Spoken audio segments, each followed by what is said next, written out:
Ni hao, konnichiwa, shalom, ciao, bonjour, namaste, jambo.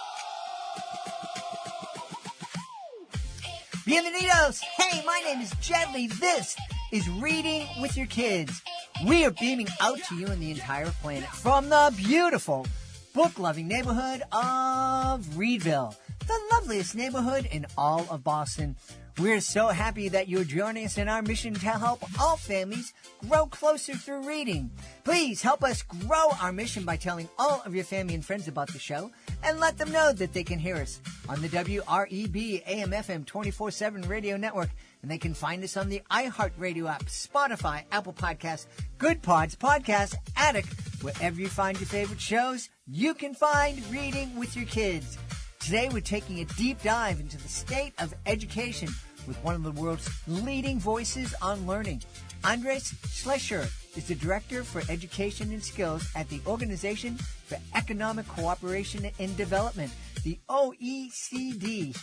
He's here to share what global data tells us about what really matters for kids' futures and why reading with our kids, building strong relationships, nurturing resilience may be even more important than test scores, devices, and early academics. Later in the show, we'll be joined by Nazanin Angie Ford, author of the beautiful new picture book, My America Blooms, a heartfelt story about immigration, belonging, and seeing our neighbors with compassion. You're not going to want to miss this conversation. Let's get right to it. Hey, this is a message for all the authors that are listening. You know, you worked hard on your book. You spent months, maybe years, writing, revising, dreaming, and believing. You created characters, solved problems, overcame doubts, and brought a story into the world that only you could tell. Now it's time to help readers discover it. The Reading with Your Kids Certified Great Read program is created to celebrate outstanding children's books and to help authors reach more families. When a book earns our seal of approval, we don't stop with an award certificate.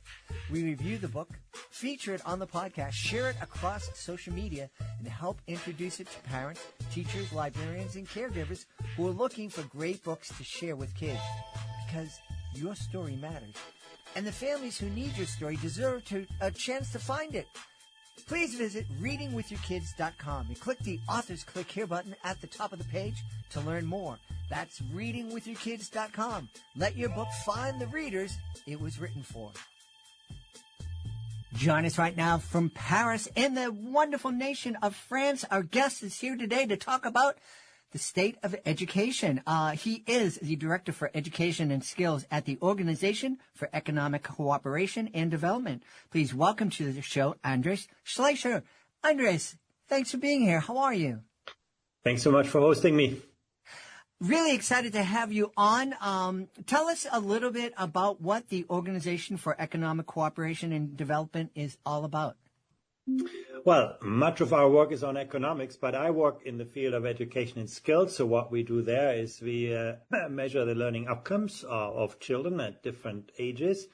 In fact, also for adults, and what consequences it has for the future of individuals and our economies and societies. So a lot of our emphasis is really about, looking at outcomes from education and implications.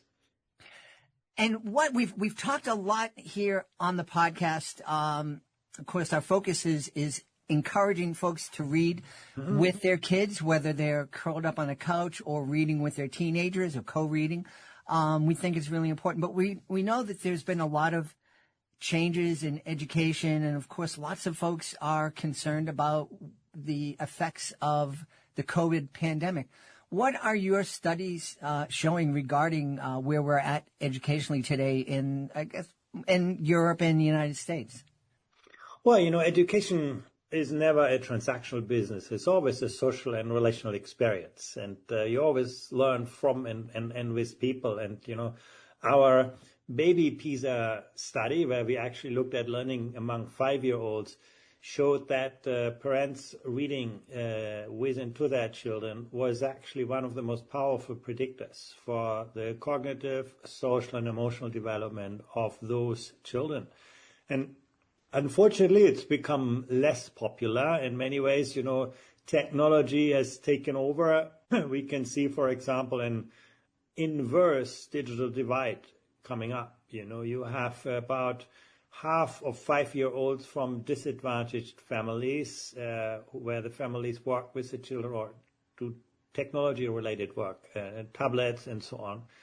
But less than a quarter actually read to their children.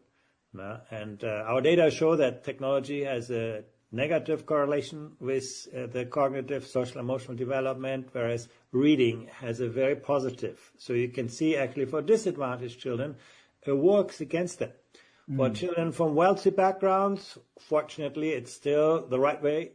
Children actually from wealthier backgrounds have parents generally who spend more time with them reading, and that's, very, very important for their development. But that's clearly a concern. You can see that also later, the enjoyment of reading that young people have very much related to the experiences that they had when they were small. So I think if there's one thing you want to do for your child to help them grow in the long run, really, it is about that interaction. To some extent, it's also talking with your child. Now, we can see also that kind of social interaction also has a similar effect, but reading clearly is very important. You can use some simple predictors. Even the number of books at home is a quite powerful predictor for, children's social development, but obviously it's not the physical presence of the books, but the interaction that parents have with that kind of literature-rich environment. No. Yeah. Let me ask you a question. I don't know if you've studied this, but when I launched the podcast back in 2017, I asked my beautiful wife, who was a special education teacher in the city of Boston for 34 years, and some of her peers. And I said, I'm thinking that people who are listening to the Reading with Your Kids podcast, they're probably already reading with their kids. How can we encourage your parents, who may not be listening, to read more with their kids? And the answer that they gave me was, a lot of our parents don't speak English. A lot of our parents can't read themselves. In a situation where a parent is not able to read themselves or read confidently, would experiencing a story on a device where there's someone's recorded the story and the parent and kid experience that together and then talk about it as you're experiencing, is that going to be helpful, do you think? Well, you do have parents who have difficulties reading themselves, but, we have actually data on the reading skills of adults, and that is a quite small minority. So I think that's not something to be exaggerated. Most parents are quite able to read themselves, and there is more a question of being aware how important that is for your child and being, willing to spend that time with your child reading. So I think that's probably the bigger bottleneck than parents not being able to read, even though I don't want to deny that there is a share of parents who have very low reading skills. If English is not your language, read in your native language. That's, I think, not the problem. But I think in most cases, it's really a lack of awareness.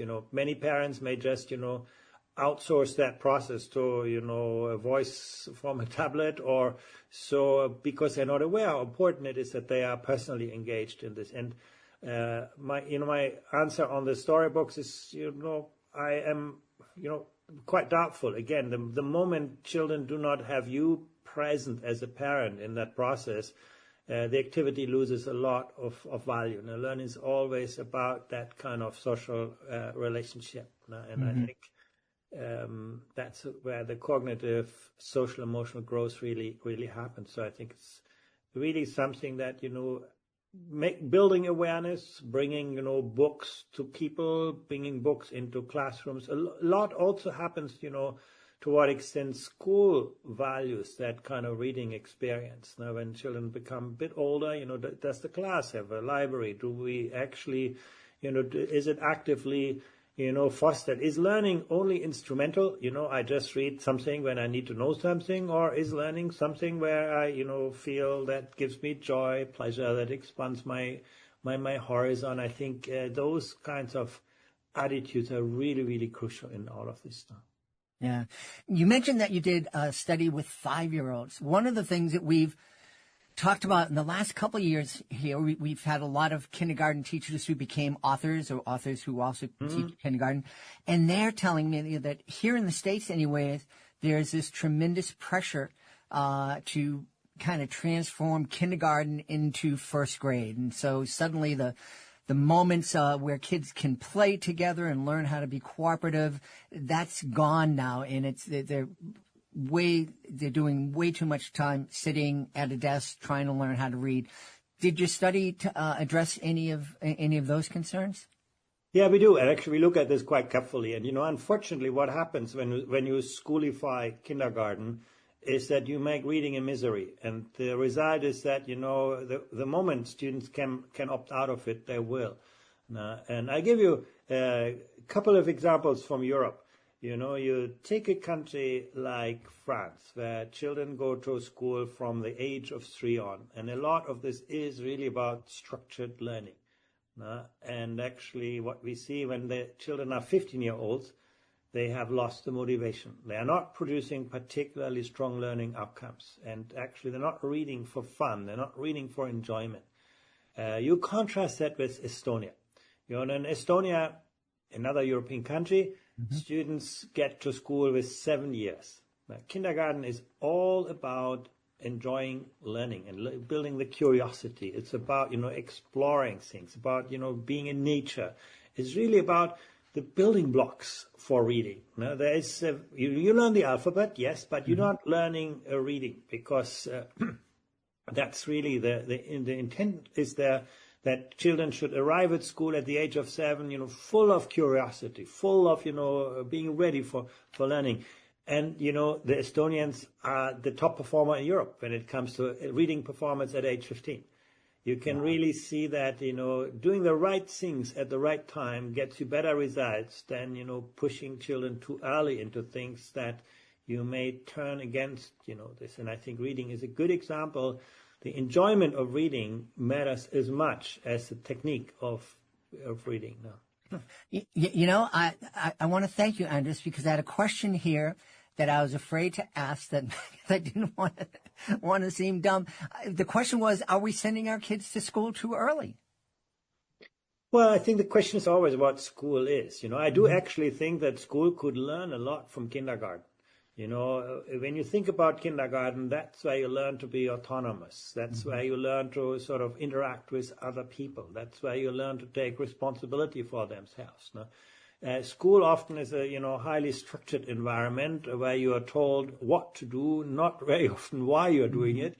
And often you lose that kind of fun and enjoyment very, very quickly that you have as a children, Children in kindergarten are often the best researchers. They question anything you tell them. They're experimenting with anything you put into their hands. They're always willing to learn, but also to unlearn and relearn. They ask the right questions. And in school, then they're taught to reproduce answers that are prefabricated for them. And again, that works really against the kind of learning outcomes that we want to see. So I think the question is really what to do at what age. There is clear benefit from early childhood education and care, but, doing it in the right way that it, supports children in their not just cognitive, but also social and emotional development. And then school as well. School should, pay a much more attention to balance, to the right balance of cognitive, social, and emotional skills. And the best performing education systems do that really, really well. Now you look to systems that achieve, strong academic results, but also good curiosity, creativity, strong social skills, emotional resilience, agency. I mean, those are things that are actually not, soft skills. They are as a hard skills of the 21st century. And some of those skills we learn best in the earliest years of life. Yeah. It's interesting. I've had an opportunity to interview captains of business, very successful business leaders, and they've all said the same thing. I don't care what degree you have. I can teach anybody how to do the job. I can't teach them how to get along and work well with others. And that, to me, that's what I'm looking for when I'm trying to hire someone. That's what it sounds like what we should be focusing on, teaching our kids. Yeah, can you live with yourself? Can you live with people who are different from you? Can you live with this planet? Make good decisions between the present and the future. I think all of those things are really, really important. I think the emotional resilience, when you wake up in a different world, are you ready for it? Agency, can you mobilize your cognitive, social, and emotional resources? Now, I think psychological strengths, character. Now, all of those really are foundations for later success. And once again, when you think about empathy, for you and me, it's a personality trait. For a 3-year-old, it's a skill. I think many things that later on are deeply ingrained in our behavior are actually teachable skills when we do it at the right moment. Yeah. You have a background in physics and mathematics. How'd you get into this education thing? Actually, it's an interesting question. It's more or less by accident. When I was, I actually started my career in medical research. I worked in medical industry, and then one day I received a letter from the government. I had to do my military service, and there was an option. I could choose between 1 year of military service or 2 years of social service. So I chose the social service option, and that sent me to a school to support a school with behaviorally difficult children. And it transformed my life. I really found something that I really enjoyed, and I changed my career. So it was an accident, really, but so not something I had ever planned for. Well, there's so many people. I mean, myself, I went to school to be a social worker and came out and worked with the kids that you're talking about and did that for about 10 years and burnt out, and I became a professional clown for the next 35 years. And I was delighted. Had a great career. You mentioned that having a certain number of books in the home can really be a predictor of how well a kid is going to do in their life. Is there a number that you found?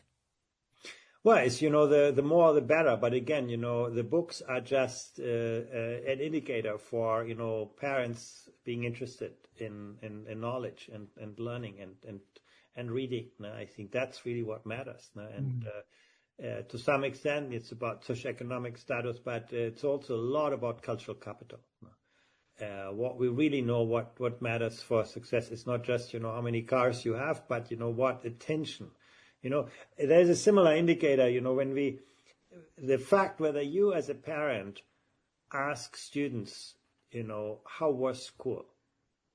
That's not something to do with, your degree or the amount of time you spent with kids doing homework, but simply about showing your child what you do in school matters to me. That simple question had a greater impact on academic outcomes than family income. It's really that, relationship to education, that cultural capital that is far more important than the economic dimension of, the physical presence of books. But, they do get correlated. Right. Yeah. It's something that I've said here on the podcast thousands of times. When the most important person in a kid's life, parents, grandparents, a caring caregiver, sits down, puts the phone away, shuts off the TV, and sits down and spends time and asks the kid, "Hey, what do you think? What happened in school today? What made you happy? What made you sad? Let's read the story together. What do you think about what's happening in the story?" I think that empowers kids incredibly. Yeah. It's really, I think, transmitting the value of learning, the value of human growth. That learning is not about consumption, but learning is an activity that enriches you and that, helps you not just learn to do things, but learn to, become a better person, become an educated person. I think that, sense of children, have that sense, then learning becomes not just an obligation, but a joy and something that will transform their lives. Unfortunately, we're seeing declines in parental support. Our data show that for the United States very clearly that you look at, 2018 data, 2022 data, you could see a sharp drop in the kind of time that parents spend with their children. And that's really, I think, also schooling has become much more transactional. School used to be a kind of social enterprise, the center of the community. Now, students are seen as consumers of, lessons. Teachers are seen as some kind of service provider, and the parent is a kind of client. And that has hollowed out that experience of learning. And in the end, also, led to a depreciation in results. Yeah. Yeah, it's that's something my wife observed in her decades of teaching. I know when my kids were young in elementary school, especially, and then continued on in through high school, we were a team. It was me and the teacher and my kids, and we were there. One of the happiest things that happened when my daughter was in second grade and was starting to read independently, her second grade teacher came up to me and said, "You have to keep reading to her. You have to." But she reads. But it doesn't, and I'm like, great, because I love reading with her, and it continued on through college, and now that she's married, we still talk about books or films and whatnot. Tell me, if you had, so I mentioned that I was a professional clown and magician. If this were a magic wand and I handed it to you, and I said, Andreas, tell me wave your magic wand and tell me your ideal school or ideal educational setting for kids. What would it be? Well, it's a setting where children learn to love to learn, where children find out, why am I here on this planet? What's important to me? Where can I find meaning? Where children learn to discover and develop their talents. And that's not just about giving them lots of toys and, choices, but actually having a teacher, who is not just an instructor, but a great coach, a great mentor, a good facilitator, and so on. But also where children understand what the world needs from them.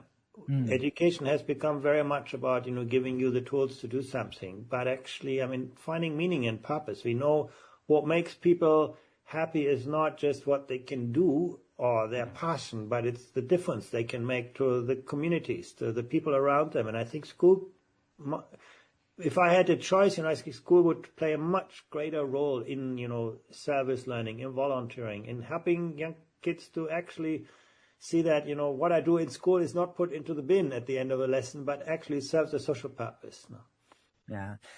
It's interesting you mentioned service. I went to a Jesuit high school that really emphasized service, and I didn't do great the first couple of years. And then junior year, they're like, hey, you need to get out into the community and do something. And I started tutoring kids at a nearby inner city school, and I loved it.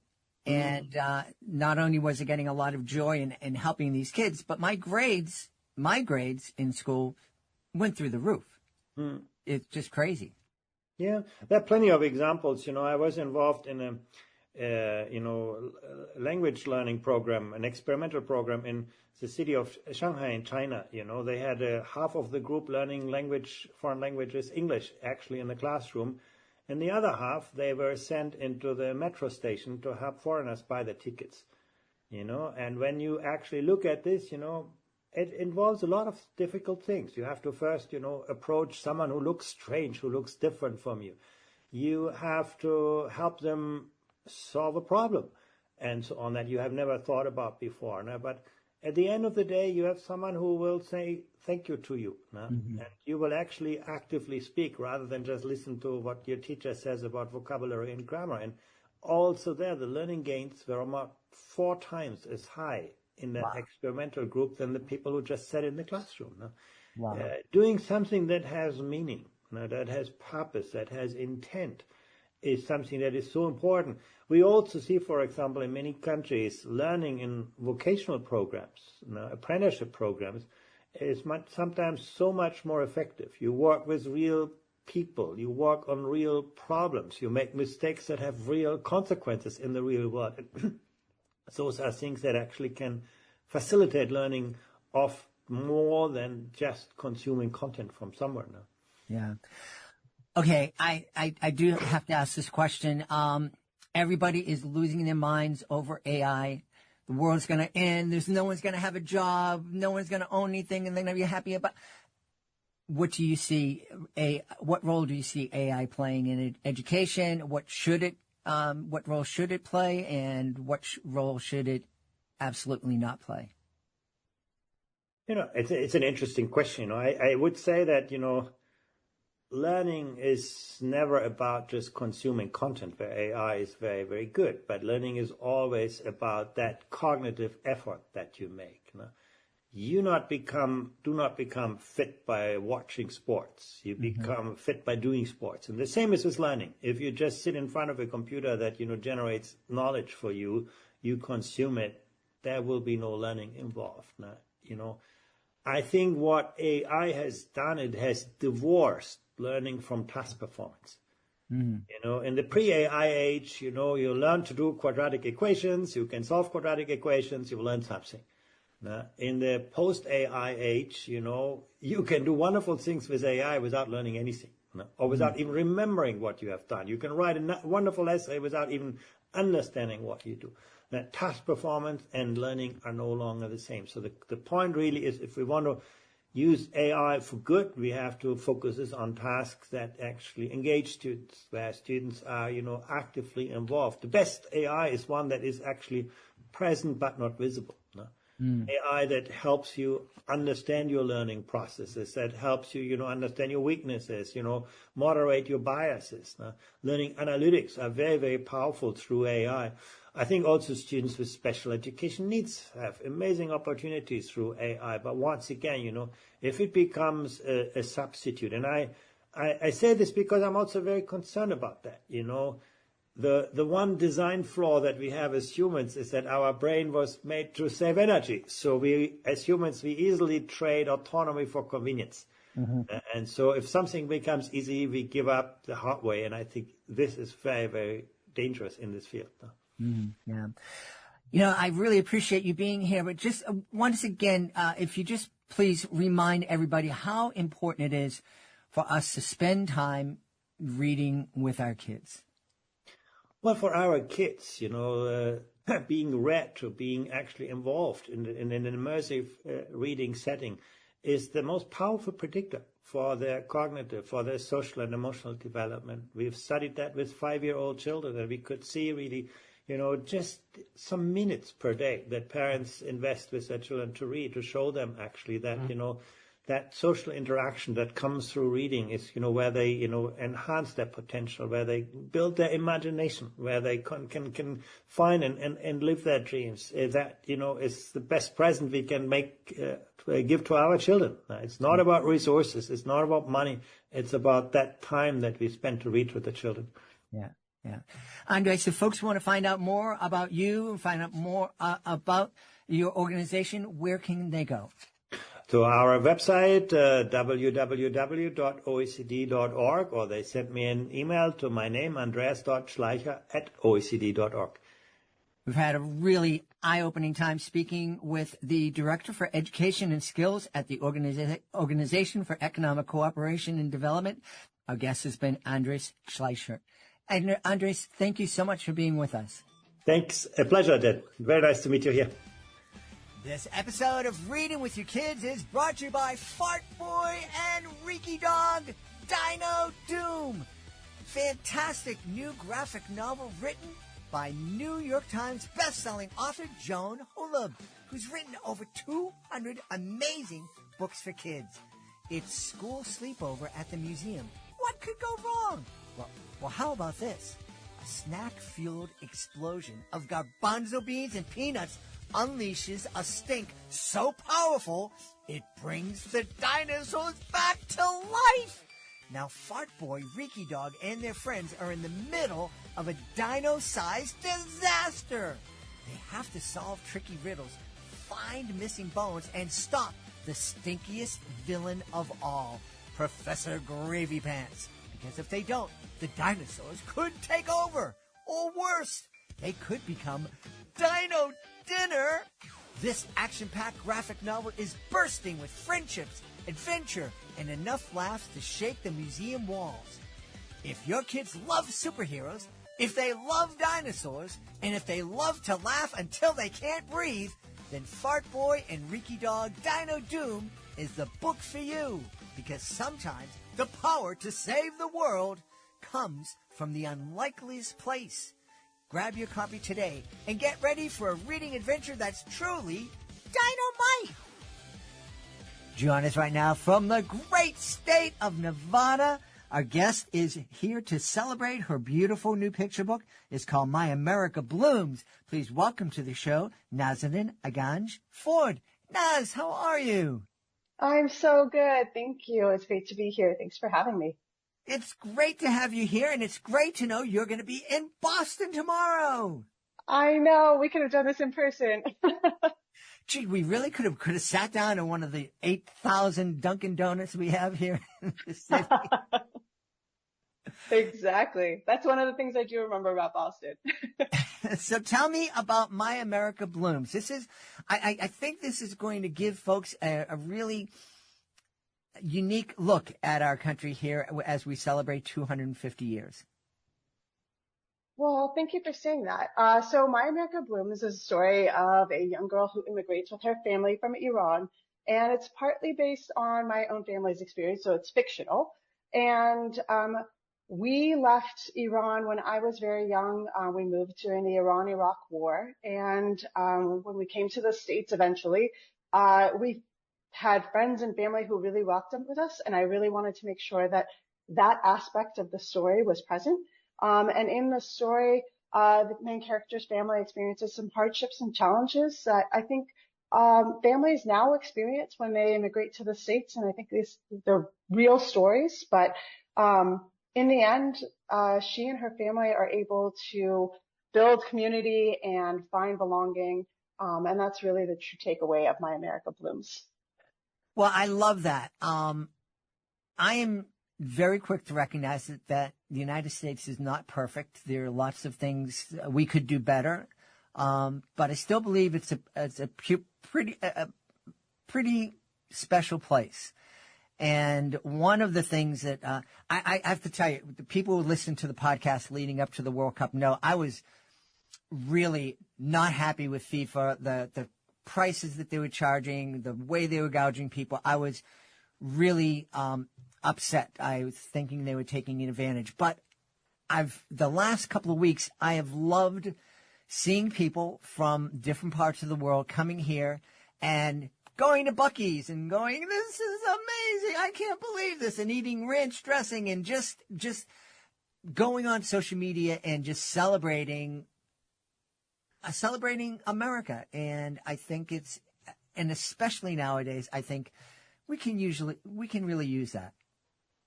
I really couldn't agree with you more. I feel the same way.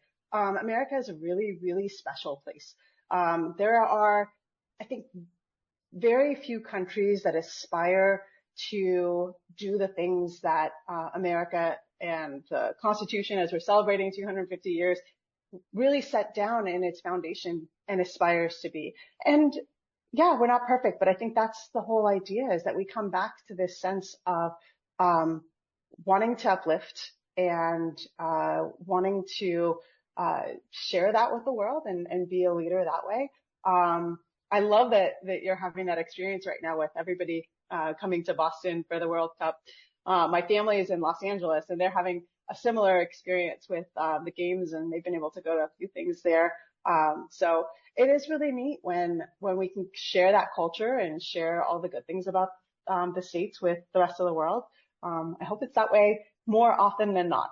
I do too. I really do. I hope people take the time, and I know that there are just people who like to complain, and that's what social media seems to be about. So I know when the games are over and the celebration's over and the tall ships leave Boston later in the summer and the hotel prices come down a little bit, I know that there'll be people out there saying how horrible we are and blah, blah, blah. But it's just nice to be able to sit back and say, yeah, we could do better, but we're doing pretty good as it is.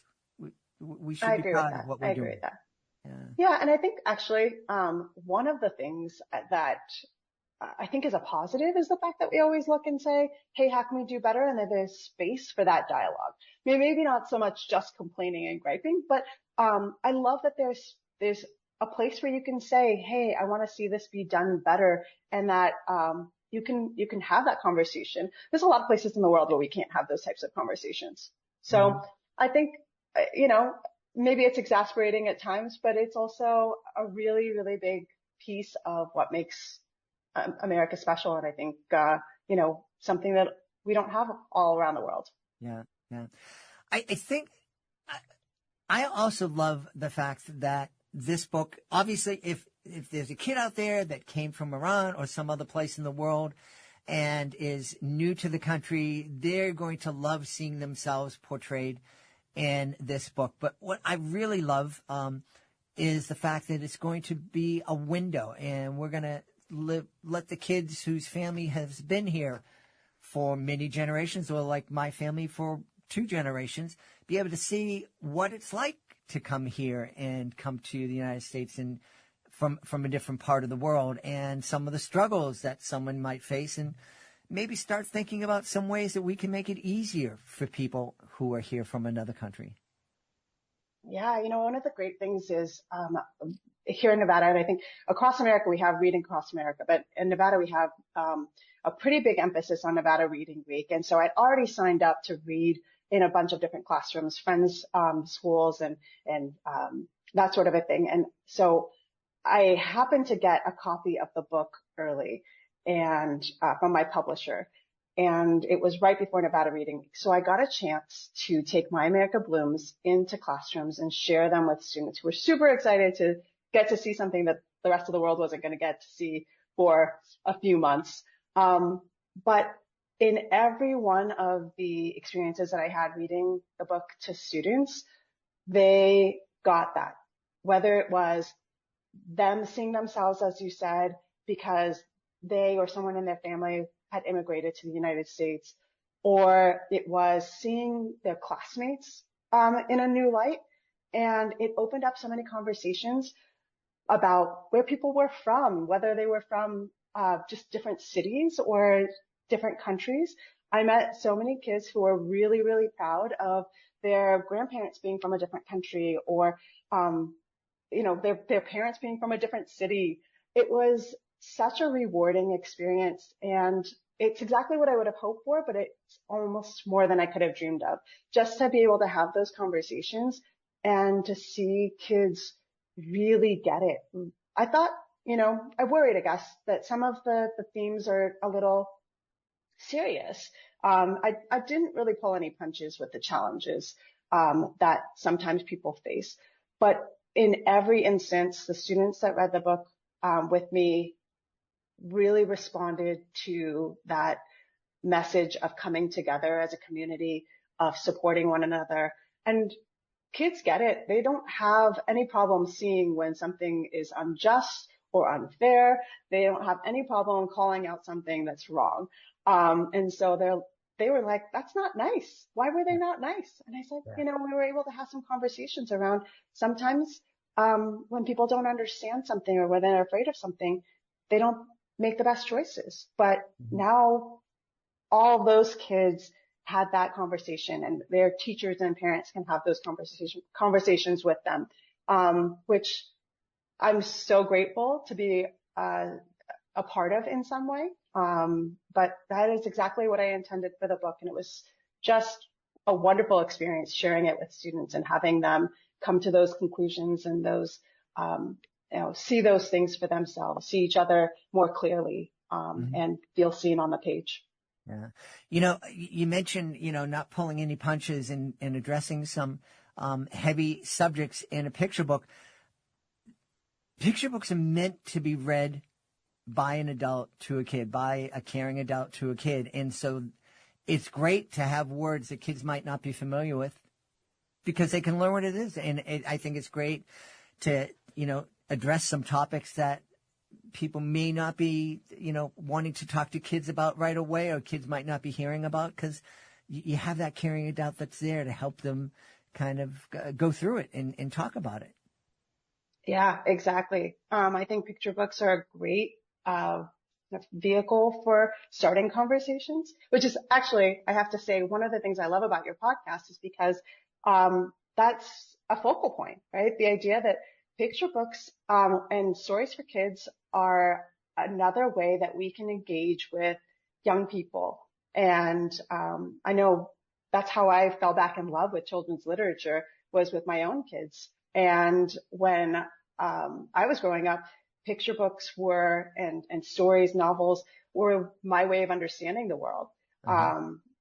Everything from the very literal gaining vocabulary and learning the language to the kind of making sense of the two cultures that I was sort of in betwixt and between as I was growing up. So I couldn't agree more with you that stories help us have those really deep conversations and help us figure out who we want to be in the world.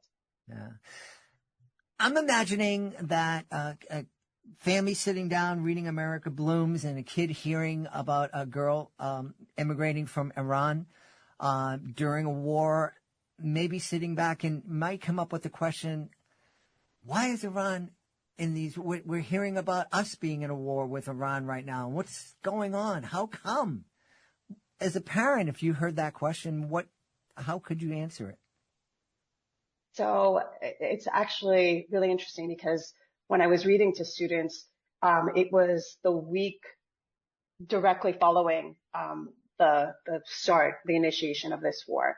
And I did get students asking that question. And as somebody reading to students as a guest in the classroom, I was able to reflect back to them to say, that's a really great question and something that you should definitely talk to your teachers about. I had students who were actually worried, and I was able to say, right now we're safe, and that's something that we can be grateful for.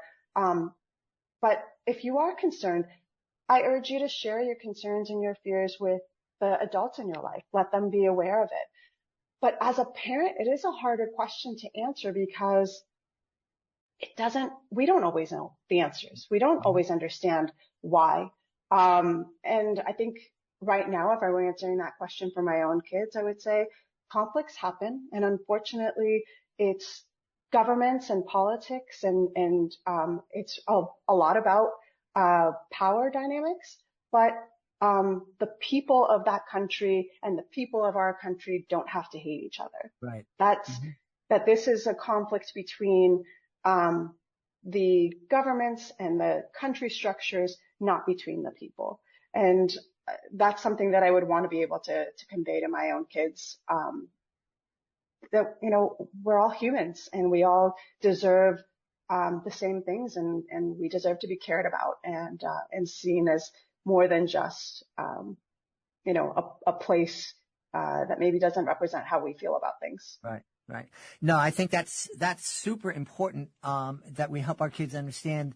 Yeah, the people of that country, they're not the administration. They're not the politics. They're not the politicians. They're not the power structure. The people of the country, they're people like us. They're our brothers and sisters. Yep. They have the same desires, fears, goals, all those same types of things, same needs. And I think that's another one of the goals I had for my America Blooms, was so that we could see each other, whether we're from different countries or just neighbors who don't know each other well. We could see each other as people, and we could see ourselves as one large community. Yeah. So since this is somewhat autobiographical, there's a word I was looking for. Why now? Why, this has been a story that's been with you for a long time, but why did you choose this time? And I know it's probably a couple of years ago, but why, was it time for you to put pen to paper or fingers to keyboards? So it's interesting because I think I had been avoiding, kind of this aspect of tapping into this story. I didn't realize I was avoiding it, of course, because that's just how our minds work. But when I first envisioned telling a story about immigrating to the U.S., I was picturing, in fact, I interviewed friends and family because I wanted to put together a multi-perspective story. I'm kind of taking a step back and looking at it from all these different stories and sharing all those things in order to kind of get to that universal idea of what this country means to people. And it wasn't working, and it was really not satisfying. And it wasn't until I realized what I was avoiding was telling my family story, and more importantly, like the emotional journey, that the story was never going to work, if I didn't do that. So once I finally accepted that, the story really started to come together. I conceived of this character. I realized it needed to start before they left Iran. And that would help, kind of put more perspective on, the challenge of laying down roots. And I use that phrase because then that garden metaphor, started to kind of weave its way in. I didn't set out to write a story about a garden, but it presented itself, and it was just so right. It fit in so many ways. And the idea of the land being something that you can't take with you, but that you're really always holding on to, that's always with you in your, kind of inside, made that garden metaphor work so well. So, I didn't set out to write this story, but when we were having conversations around immigration, I realized I had something to say. And not that I set out to write a story with a message, but I realized that my experience had held something that other people might be able to relate to. And so I wanted to share that. And again, like you said earlier, to allow children who were in my same or similar situations see themselves on the page, and allow others to have a perspective on something that they may not have experienced for themselves, but maybe their family members have, or maybe their good friends have. Yeah. How neat was it when you were struggling to kind of put the story together, and then all of a sudden it's like, the garden, setting down roots. Perfect. How does it feel when that happens for you? Oh my gosh, it's the best when you hit that right note. You write something and you're like, oh, where that kind of works. Where'd that come from? And then you start kind of playing with it. And of course, I drew every metaphor I could from this gardening and planting and reaping and sowing, and then I pulled back to the ones that were necessary to tell the story. But it's such a great feeling when the writing comes together. It feels like magic. Yeah. You talked about a little bit. We just talked a little bit about how the story kind of changed and how you were going to tell the story. How did you change in writing the book? That's such a great question. So how did I change while writing My America Blooms? I think the biggest change was kind of taking down some of my walls. I'm generally a very private person, so I don't walk around with my opinions on my sleeve. I don't get involved in those types of conversations unless they were people I really trust. And this felt a little bit like making myself vulnerable by sharing my experiences, but also really by sharing that emotional journey. Like I said, that was the biggest thing I think I had to overcome to get this story written. And that was probably the biggest way that the story changed me, was it made me able to embrace that aspect of myself rather than kind of keep it hidden. Yeah. I'm curious. You mentioned to me before we hit record that you have a daughter who'll be exploring some colleges. So she's not, a lot of times I'm talking to an author who has kids who are 5 or 6 years old, and I say, well, how does it feel, that your kids feel to have a mom as an author or dad as an author? But I'm curious, if your daughter had a reaction to reading your story in this book. So, I have, since I've received my author's copies, I've been able to share the book with friends and family. And my kids knew the story. They knew My America Blooms, the process. They're older now, but I started writing children's literature when they were much younger. So they've been kind of part of this process with me. But when they actually sat and read the books, and I have two daughters, and both of them, when they sat down and actually read the book from cover to cover, I think their reaction to me was, wow, I didn't realize it was going to be this. And I don't think that they could fully articulate what they were expecting versus what they got. But I think what really happened is it made it real and solid as opposed to theoretical. I've also had the advantage, I guess, the benefit of having my sister's son and daughter who are 7 and 9. Actually, he just turned 10. But I had them read the book, and they can read the book to themselves. And we were sitting together. I read the book with my niece, and my nephew read it for himself while I was sitting there. And it was so wonderful to get to share it with them, and their reactions were so sweet. And they both, gave me a thumbs up at the end, so I felt pretty good about that. Yeah, cool. Very cool. Hey, I'm curious. I know this book is out and you're celebrating the book and you're excited about it, but I'm guessing there's a work in progress. Can you give us a hint of what you might be working on? Sure. Yeah. So as a picture book writer, there's always many works in progress. I have a couple of different ones out on submission right now that I'm excited about. And one that I'm working on with another Iranian illustrator. She actually brought the project to me as a story that she was really excited about. It's a biography, but she didn't feel comfortable writing it. And it's the biography of Fahima Akbar, who I had not heard of prior to being presented with her story. But she was a kind of a local legend, a philanthropist and activist, and also a very, very talented singer. I've